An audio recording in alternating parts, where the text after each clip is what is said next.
So the Akizuki is one of the best ships in the game for tier. I mean, she's a fantastic ship.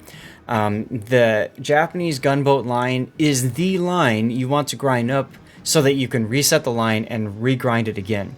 It's really fun. Stealth is optional. That is correct, Northern. These are 100 millimeter guns that have ridiculous penetration because during testing they were found to not have good pen. So they have 30 millimeter penetration in 100 millimeter guns. 30 millimeter penetration, guys. Very good guns. It's got decent torpedoes. She's got a couple weaknesses. She's very sluggish. So it's difficult to get her going, and it's difficult to turn. Kind of a long body, so very easy to take a random torpedo and die. So there's She's a also lot. got slow torps, but that's basically the line. Right. And the thing about the Akizuki, she's only got the one launcher in the center, so the torps are kind of luck chuck torps, in my opinion. They're not torps that you necessarily play like a traditional Japanese torpedo boat where you're trying to get the torps to hit at a certain point or whatever. So that being said, she gets free torpedo reload booster, so you can luck chuck 8 torps at every other salvo. This is true. The torpedo reload booster does come in handy. Yes, but they can be seen from the moon. Japanese torpedo problems. Fair enough. Shima exists, and those are fairly stealthy. Debatable. But honestly, you're still a gunboat, and your torps are quite good for one, so I don't think we're allowed to complain. Mm-hmm. Okay. And I apologize, that's SAT talking. I had a overlay for Discord showing up, but it doesn't seem to want to show up right now, so I'll have to troubleshoot that later. So let's go ahead and get into the build and take a look at how Northern has set up the ship. So obviously he's upgraded the modules. He's going for main armaments modification 1, damage control modification 1, main battery modification 2, propulsion mod 1, and finally concealment. Okay, interesting setup here. I would probably change your second module, and I would pick up engine room protection. Especially in a ship like this, losing engines is huge. So I'd rather keep my engines running at top efficiency. The other option is you could do engine boost modification if you need to relocate and stuff like that. If you play the ship a lot, it might be worth considering, investing in that special upgrade. But at the very least, I think engine room is going to do better than less risk of fire and flood. And then your third slot, I would probably run aiming systems mod 1. Your turrets turn pretty fast as they are.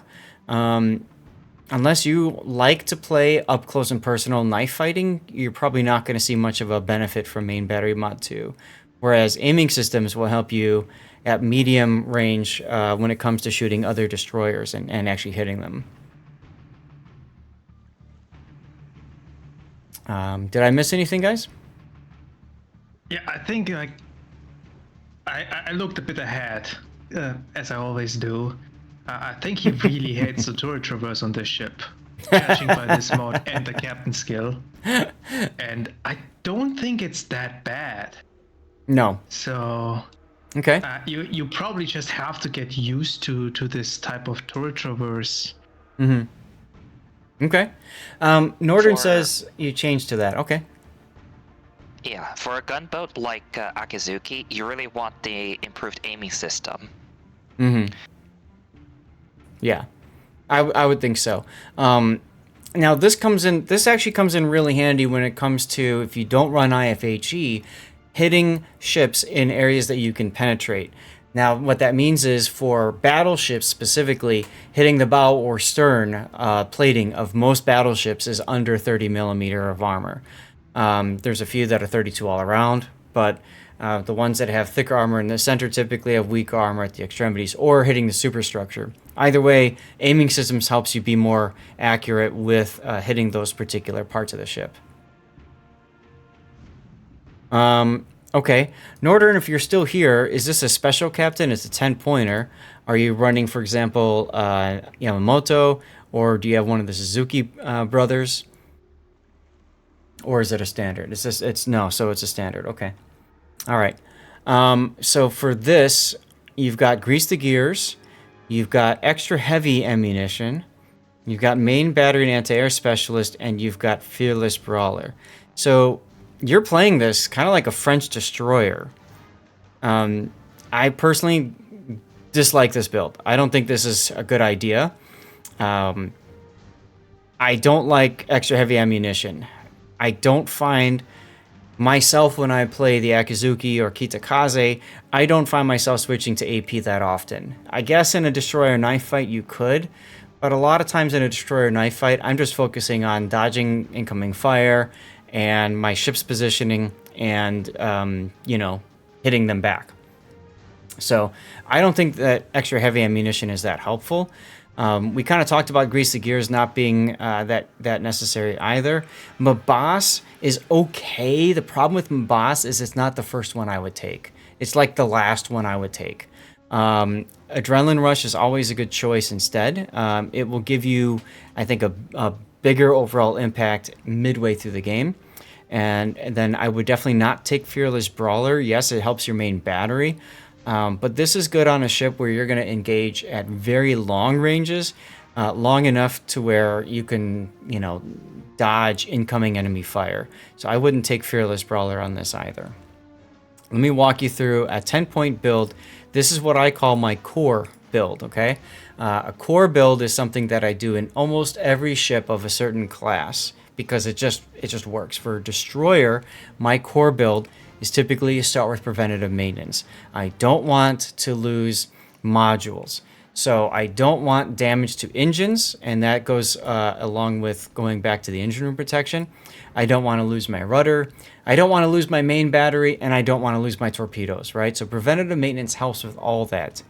And it also helps with anti-airs now, survivability. You find having Fearless Brawler when having to seek out enemy destroyers is quite useful. Yes, that this is true. This is true. Here's the problem. Akizuki is a very slow ship that is not very maneuverable.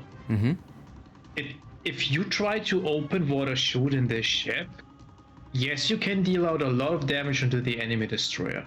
But you're gonna take so much damage in return, not only from that destroyer, because from the other enemy team, the support of that destroyer too, because it's very easy to hit an Akizuki.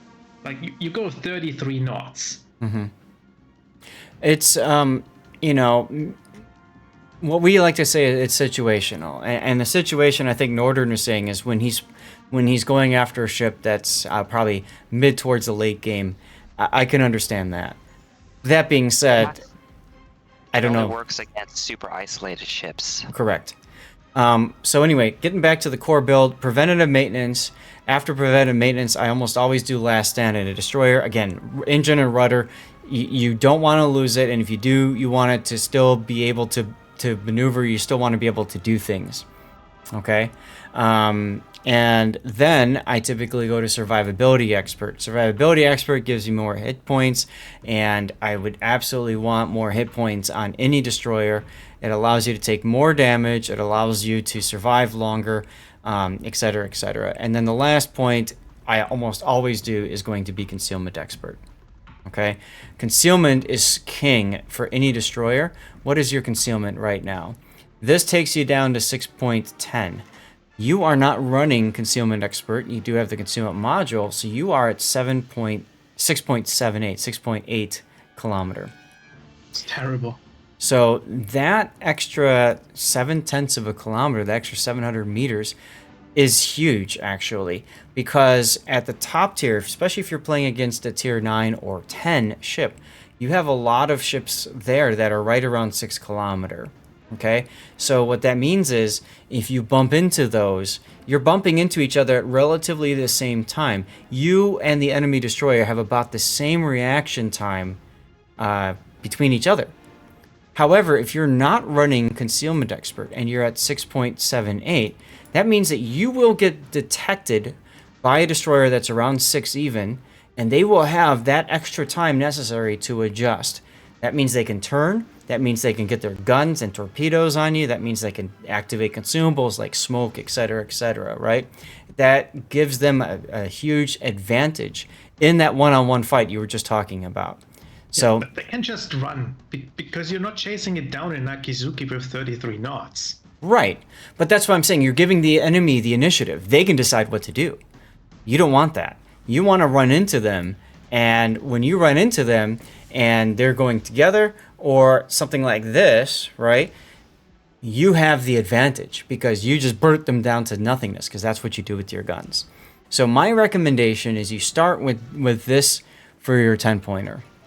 Okay? From there, what I would do next is probably going to be pick up Adrenaline Rush. Adrenaline Rush is just so helpful as you take damage, your guns reload faster. What would be another good one? I almost always go radiolocation. I would probably take the main battery. Main battery specialist is probably what I would take at this point. Okay. So you mean main battery expert, this one? No, specialist, a 3-pointer. My boss. Okay. I like SAT's suggestion of superintendent though, because that gives you one extra torpedo reload booster charge, gives you an extra smoke, extra engine boost. Now keep in mind, if you do go superintendent, you're not able to get both Mabas and Adrenaline Rush, so then you have to decide. So you have to decide between these three. You're going to pick two of them. Personally, I would go this route. Radio location. I don't like to drop it, but okay. I think, if I remember right, my build has radio location in it. You probably do. I like to know where whatever it is I'm going to run into is. But anyway, go ahead, SAT. Yeah, radio location is fine. If you're confident in knowing where enemy destroyers are, then you can drop it. It's okay. It's a fine skill. Don't get me wrong. I just don't think it's mandatory. Okay. Now, and that's the reason we talk through the builds, is we can discuss this kind of stuff, and it doesn't, mean you have to follow what I say, or anybody else for that matter. Other skills that are useful, consumables enhancements would come in slightly handy for your engine boost and your smoke generator. Consumable specialist, though, I think would be really helpful for this ship, because it gives you the smoke, it gives you the propulsion, and I believe it also helps your torpedo reload booster. You're correct. It does. Yeah, which is huge. So definitely consider that. Yeah, Adrenaline Rush is... Honestly, not opposed to taking Dazzle on this line either.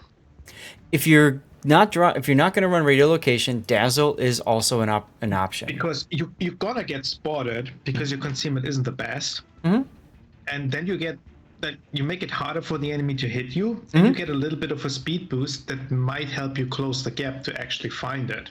Right. So I still don't favor Dazzle. It just doesn't work for long enough. 15 seconds and that's it. it. It's not the greatest skill, but I could see it. It's just too expensive and doesn't last long enough for what it does. I'd rather have almost any other skill. Right. Now, getting back to radio location, as TheNordern says, he's really bad at aiming torpedoes, so radio location could help. The big thing about radio location, a lot of people don't understand for destroyers, is it allows you to pre-turn your weapons to wherever your nearest target is. So if you're hunting down a destroyer, your guns are already pointed at where that destroyer is. Normally, if you run into a destroyer and you're like this, your guns are looking someplace else, and you're like, oh, hell no, and you got to turn your whole ship, and you got to turn your guns, and it takes a while. But if you've got radio location going, you know where the ship is, you know where the guns need to be pointed. Again, it gives you that advantage in that initial firefight of things. Plus, as you said, it does allow you to figure out where to turn your torpedoes.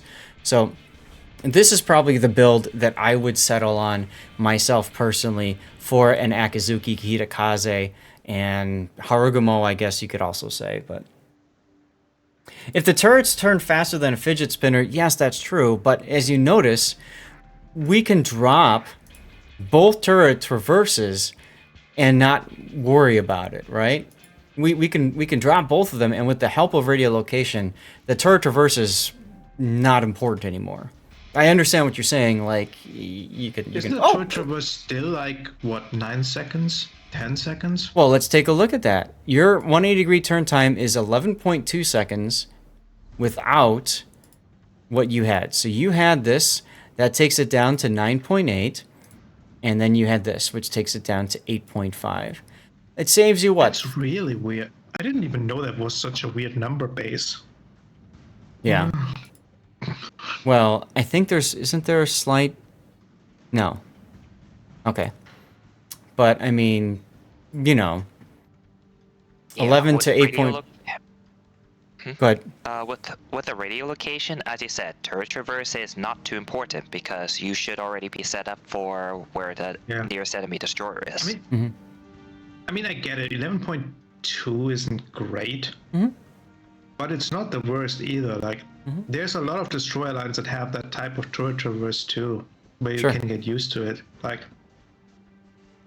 the French are even worse. Like, the German gunboats are worse. It's pretty much a little bit worse than the Russian ones. Okay. What's up with my lines? Are they still green? Did somebody change them to green? Anyway, Northern, you say you're joking, but don't worry about that. I think it's important to just mention that because there are people out there who don't understand that, right? And they don't understand the benefit of that. So that's why we like to talk over builds and stuff like that. And, you know, we're always respectful of what people do and the reasons they do them. Now, you're running no signals, which is fine. If you're conserving flags or whatever, fine. Flags are, you know, they cost credits and stuff like that. So that's fine. Obviously, if you're going to put flags on, you'd want to do anti-det, probably anti-burn. Your fire chance flags are good. Your speed flag is good. Consumables is good. And then from there, I don't know. Maybe smoke. You don't really need to do much else than this, so. The A isn't the worst. I could see an AA flag. Yeah, you could do anti-air. So, if you're not going to run any signals, I would switch out the first slot. I would switch it for the magazine detonation module. This is something else that a lot of people forget about. If they don't want to detonate, they can always go for magazine mod 1 instead. That reduces their risk of detonating by 70%. Yeah, if the flags are too expensive, then magazine mod might be your choice. If you find yourself detonating a lot and you really don't like detonating. If you don't care, then fine. Detonation isn't incredibly common, but, you know, if you're playing in a mode like ranked where you really don't want to detonate, at the very least running magazine would help. You'll lose more main guns and torpedoes because of that, but you won't detonate. Losing a gun and torpedo blows, but losing your ship blows more. Exactly right. Yeah, this is actually what I do when I'm grinding my alt account. I don't use any flags, so I just run that magazine protection. Mm-hmm. It helps. makes sense. Yeah, it helps, but I still detonate. I wouldn't do it on a tier 9 or higher torp boat, where you run the torpedo mod in the 6th slot. Uh-huh. Because then you're gonna lose your torpedoes way too often. Yeah, that I agree with. But everything else, if you're below tier 8 or lower, or if you're in a gunboat, I can definitely see. Maybe not in a druid, but. Okay. No, in Druid you have to run main battery, or otherwise you're gonna get your front turrets perma knocked out. So far, you mostly get pita deaded. Alright. So 500 health, slapped by an HEBB salvo, and then detonation. Gotcha. By the way, I was looking at the Discord stream kit thing, which I use for the overlay. It seems like it's broken, probably because the Discord just had an update or something. Let's take a look at your game then. You are top tier. Look at the lineup. Yep. Yeah. Top tier, no carriers. 2 subs to deal with. Yumihara you don't care about. Monarch you probably don't care about, although he might be of the HE enjoyer type. Prince Heinrich could be a problem if you get within his secondary range. King George, big problem because he'll probably be slamming HE at you. 2 Clevelands. So radar and low caliber HE fun spam. Al Zuri is okay. Chunfan can be a problem. Benson, Si, and Yang are probably going to be your food. And then you got the 2 subs. Alright, so which ones do you think are the biggest threat to him? So this is one of those weird situations where I kind of feel like just about everything is. I think the cruisers are the biggest problem for him, and probably the subs afterwards, just because subs are so annoying to deal with. Mm-hmm. Did the Monarch just get spotted? Yeah, Mhm. Monarchs and Yang are here. Mm-hmm. So Yeah. So, okay, as you said, I think definitely the Clevelands are a big threat. If they use their radars correctly, they can radar you while being almost in stealth. And you don't want to find that out while you're sitting in smoke blasting away. correct. There's also a chance to see Yang is radar. So I pause it here because this is the initial engagement. 2 things come to mind immediately. 1, if you're planning on using your guns, you need to turn away from your target. You've started turning, but you need to... I would rather see you fully turned away so that you're kiting away, you're looking over your shoulder at your target. That gives you so much more flexibility to maneuver and all that good stuff. That's the first thing I'm thinking. The second is you could have also smoked and then started shooting. I realize the comment about Cleveland and all that with the radar, but why wouldn't you want to shoot for free? And you know, all that. It does negate your fearless brawler, I suppose. But initially, opening up, getting the damage on Xianying, well, he doesn't know where you are. He's got deep water torpedoes. You don't care about those because they won't hit you. So your biggest threat is Xianying if he's got radar, or Cleveland if he understands how to use his radar. That's an if, because you never know. Monarch is too far away to do much right now. There's gotta be a sub here too. You know this because there's a sub on your team. This is true. There's 2 subs in the battle, so usually 1 on each side too. If Seeing you're going a to smoke? open water, just use your speed boost. Engine boost would be good too. I don't even understand how the Wow. Yang got spotted here, to be honest. He Consulate. he was paid to open fire and commit YOLO. Kachalat probably Understandable. spotted him, and that his Xianying, based off of the way he's playing right now, makes me think he does not have concealment expert. Cleveland is turning and running because you got that kill immediately. So Sorry, Nordern. So we didn't mention it earlier, but it was actually you coordinated with the Asashio pretty well there. So Asashio was up in front spotting while you were a little bit behind. That way you get detected at about the same time. Yeah, I don't know thought if that... was much coordination or just the fact that he's an Akizuki that is slower. They're in Must voice, just so slide a they are little bit communicating. behind. And Nordern, you had this on stream, right?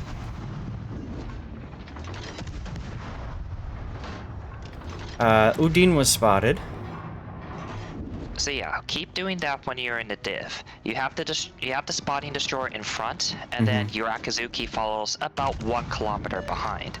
That way, when you run into the enemy destroyer, it's about the same time. So Right. both of you can open up and make that destroyer's life miserable. Right. Now, you might have been stuck in an ad as well when you were talking about it, but if you're going to open water gunboat in any destroyer, you want to use your speed boost every time you're doing that. It just makes it harder for you to be hit. He actually has to stay a little bit further behind the Asashio because remember, he's not running the concealment. So Right. the difference between these 2 spottings is greater than a kilometer. Assuming the Asashio is also running concealment. If he is not running concealment either, then that's a little different. If you're not running concealment in the Asashio, I have questions. Again, that's the core build, and that's why the core build is so helpful. It's just your standard what you do. All right, you're getting trying to deal with this sub. I'm surprised you've let off of the guns here, because frankly, the way the Cleveland's running away, just have your way with this Monarch. What do you care? Also, there's this open cap here. The C cap. So I don't like I don't like the way you're chasing him. You're going up to the 910 line, which is fine if you're a cruiser, since you can keep farming for quite a while. But as a destroyer, it's like you have a short range. He's gonna just walk out of range here in a little bit. Yeah. So unless you pay him to slow down, you're not gonna do much damage. Well, what Nordern's trying to do is get to where the sub was, and he's dropping his depth charges in the process, which I get. It makes sense. It's just if that's your goal, I would like to have seen you shooting your guns earlier. That's all. It just took way too long. Like, that sub is not here anymore if he's worth even Right. a little bit. Right. The sub is way to the north at this point, is where I'd expect him to be. Or Yeah, he's you're- under the Flandre. Also, you're an Akizuki. You're in the world's slowest destroyer. Mm-hmm. So by the time if you even chase him, even if you kill him, it's gonna take you about 15 years to get back into the fight. Right. Nordern says, do not really get the hang of sub's underwater speed. Yeah, I don't either. And remember that sub maneuverability was recently buffed by Wargaming in order to buff ASW and stuff like that. So they're even more elusive now than they were last patch. Install yourself a player panel mod or something like this where you can see the underwater speeds of the subs easily. If you don't remember or don't want to remember. So Underwater you can at least speeds. look it up. Really? Yeah, you can. Yeah. Basically the TLDR is tier 8 and below subs tend to be pretty slow underwater, and then tier 10 subs literally go like Mach 10. Yeah. Let's see. Do we have... Normally... underwater. See, normally I don't have speed because I don't think that speed is that important. I know most ships, but subs, that's a good point. So like the Udine, for example, underwater is 16.8 knots, and on surface 21. Okay. Oh, and speaking of this, you know, so instead of chasing a sub, if you went over to sea, I think you could have done a number to that Monarch. Oh, of course. But all subs must die, so I understand. It's understandable, but let your Asashio do it. No, all subs must die. Drop everything, kill the sub. It's like a carrier. It's actually better equipped to deal with that submarine too, because it's more maneuverable, so it has an easier time dodging the submarine torps should it try to shotgun. And even if it's not by much, it's faster, so it can close the gap quicker.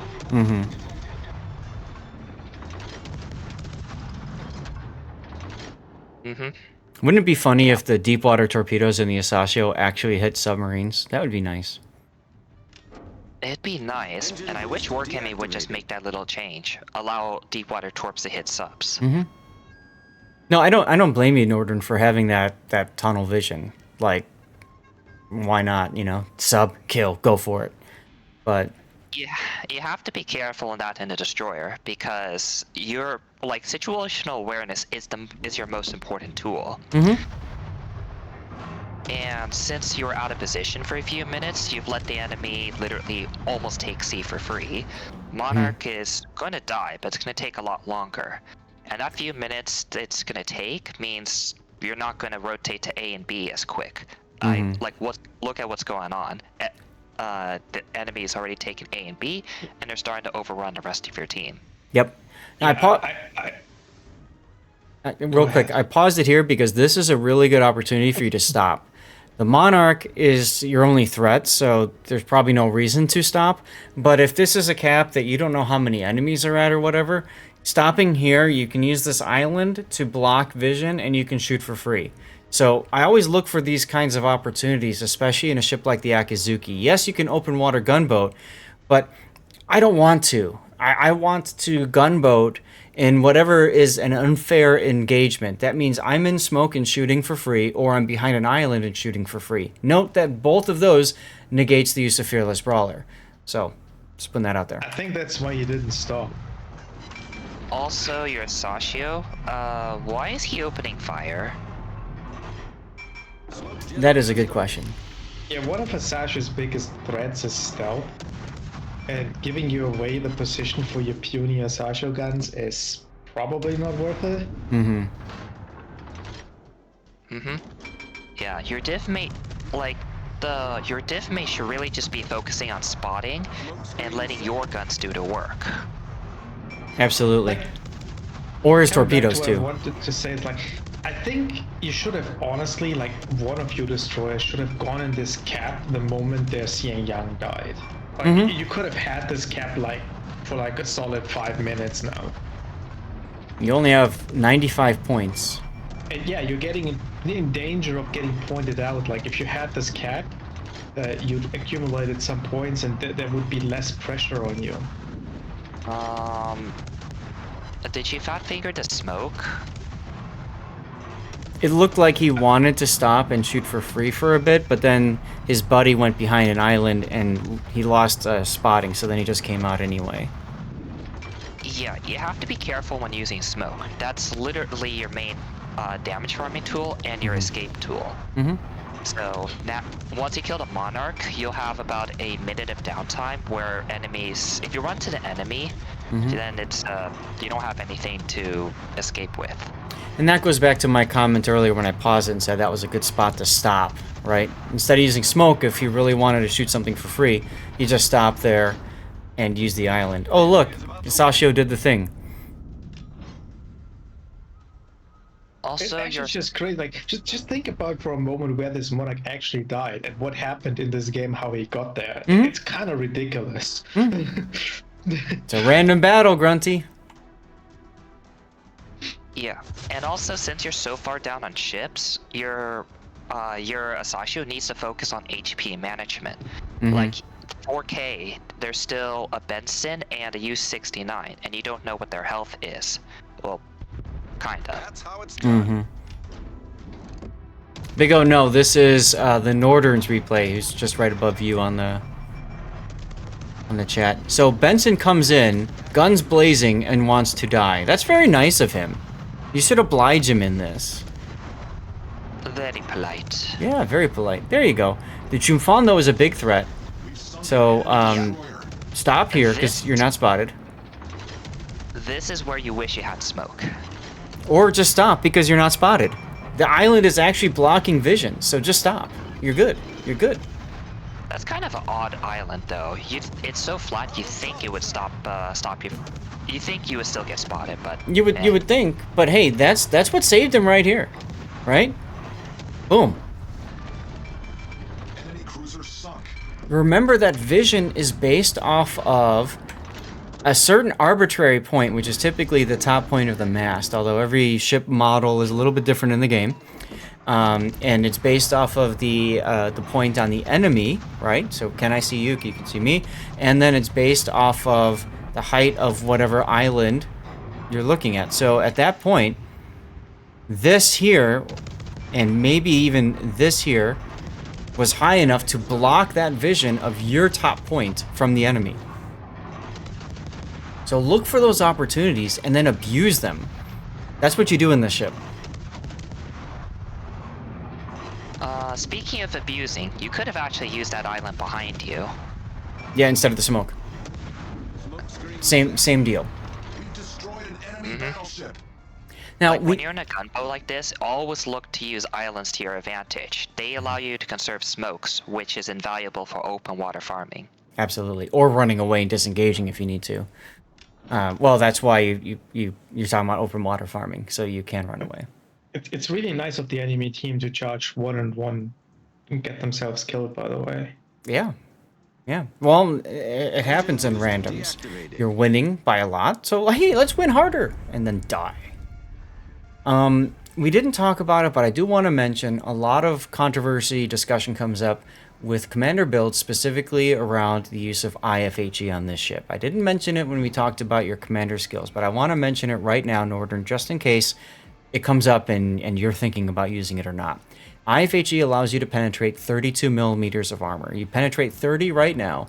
32 is that threshold where you will chew into ships like what you were just shooting at. British battleships, French battleships, anything that's got 32 millimeter armor around you. It comes at a price, and that's 50% of your HE fire chance. So, the reason I'm saying that is because some people like to use IFHE on this ship if their target is mainly battleships, okay? If your target is mostly destroyers and cruisers, I guess you could say, it's not as important, not as useful. Personally, I don't recommend it. You said don't have enough points for it yet. That's true, but I'm sure at some point you're going to get there. Look at the Yumahari. Hmm. Look where his guns are pointing. He's pointing north towards Azara. So you could Yep, open up now. I Exactly. wouldn't use IFHE on the Akizuki because you still see a lot of tier 7s and tier 6s where the skill is just completely unneeded. Like right now. If you go higher, and the 9 and 10, where you're facing mostly 8, 9s, and 10s, it becomes a bit more valuable. Right. So the difference, Northern, is an engagement with an enemy destroyer. If you're running IFHE, you have done nothing extra to help. You've done things to hurt. Okay. You lose half of your fire chance, which means when you're engaged with an enemy destroyer, you lose that extra ability to set the destroyer on fire. That means that destroyer has less of a reason to use damage control party and negate their fire. That actually has a huge impact in a destroyer engagement. They can save their DCP for when things like their engines break, instead of trying to DCP fires. Okay? What you want to do is you want to get them on fire. So when I play Akizuki, nice kill by your Asashio div mate. And now you're shooting him. So report Asashio for stealing your Kraken. Right. So what I like to do is I like to play my Akizuki as mainly a enemy destroyer killer, primarily. If I run into a destroyer, I want them dead, right? I want them dead. And then everything else kind of plays around that, okay? But if you're playing more of an open water gunboat, that's where the challenge comes into play. You could use IFHE then, like I said, against battleships, but it's not as optimal. So I would recommend against it. Just putting that out there in case you were thinking about that. Yes, we already talked through the build, Valiant. So anyway, 66,000 damage, pretty respectable. You got coordinated attack. You almost got a Kraken, which is probably why you were so angry with your Asashio buddy. You both got 4 kills, actually. That's kind of funny. Your Asashio buddy did a little bit better than you, but look at how 3 people all around 1,600 base XP. That's pretty cool. It means that this was a game where it was more about teamwork and maybe enemy throws than it was about an individual player doing all that good stuff. And then let's take a look at your performance here. So King George, you got the kill on. Here you can see you had HE shells, 31 hits, of which only 7,000 damage. So what that means is, and this is a fun little thing I like to do too, is I'll look at my pens and my non-pens. If my pens are even with my non-pens, I might consider IFHE because I want more pens. If they're 2/3 or better, then I won't bother with IFHE. And if you look at that, you're 2/3 or better, so I wouldn't worry with it. But in that engagement against the King George, some extra damage could have come from having IFHE equipped. That said, you would have lost your fire chance. You would have only 3 fires instead. Wait, against the King George? Why? 7. That's true. I'm just trying to think, because with IFHE gets into what, 40 millimeter pen? It 32. might have given him some 36. something against the Monarch, but he already did good damage against the Monarch, so I'm not sure.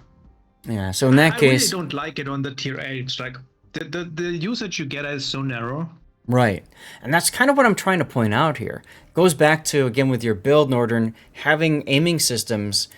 You could be a little bit more specific with your shells hitting at long range. The King George, for example, you might have been able to get more damage that way too. LOLC and Yang, thanks very much. Here's your paycheck. Chumfan, oh my God, you got lucky there. That island just happened to be there in between. You gotta go? No problem, Northern. I'll shout you out after this again. Thanks very much I for wonder sending if the a replay. bigger enemy ship would have detected him there. Like, All right. It is then there's possible. Eldred. That I remember the getting spotted behind that island in destroyers. Although not in the Akizuki, so... like island interactions can be weird at times. Yeah. It's not Yeah. something I would gamble on if I No. didn't know. No. Also, I don't think you can complain about not getting a Kraken because you had some skill stealing done by yourself there. No, I would still complain because your Absolutely div complain. mate stole your Kraken that you absolutely 100% deserved. And earned. No argument.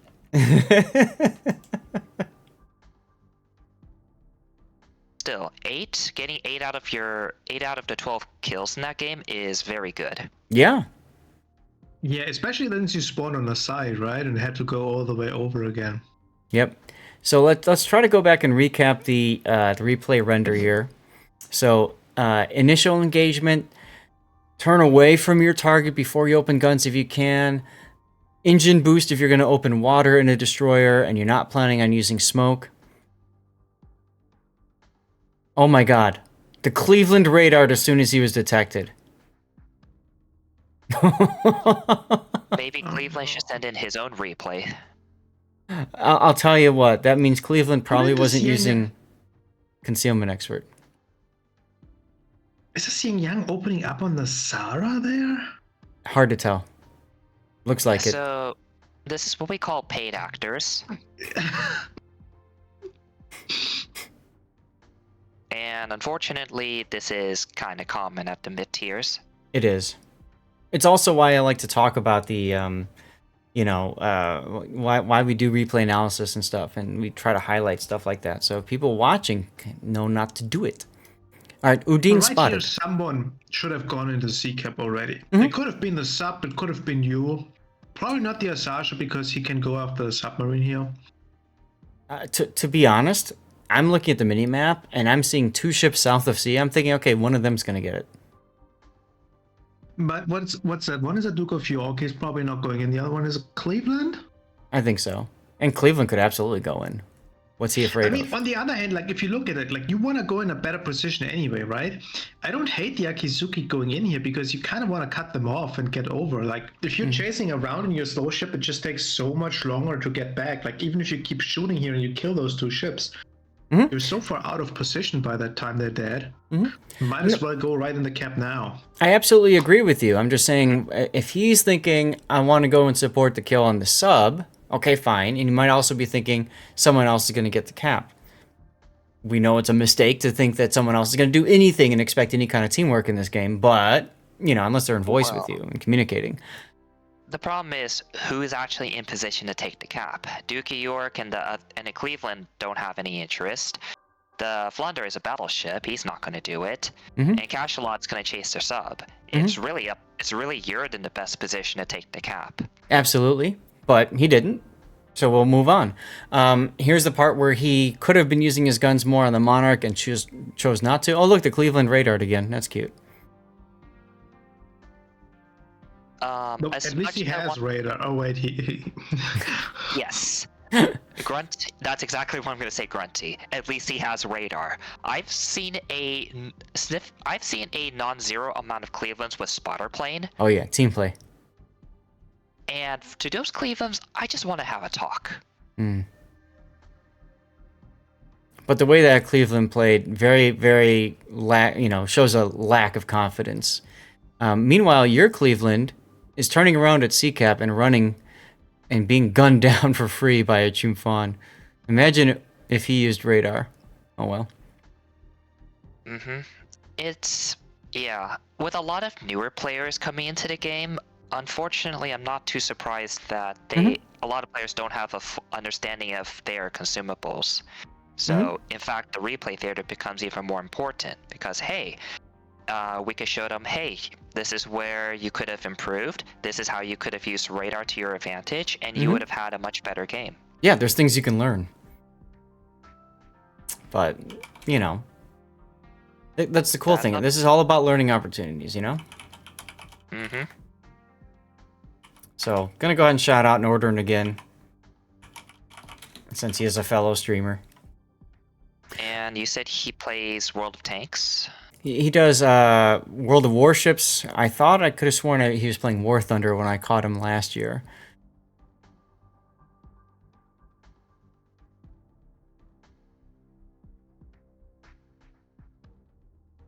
But anyway,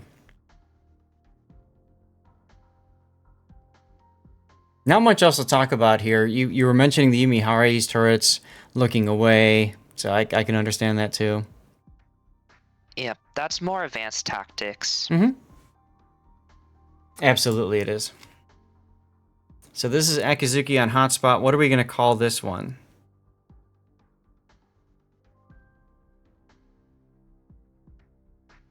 Gunboat? Pretty much. I think Gunboat could work.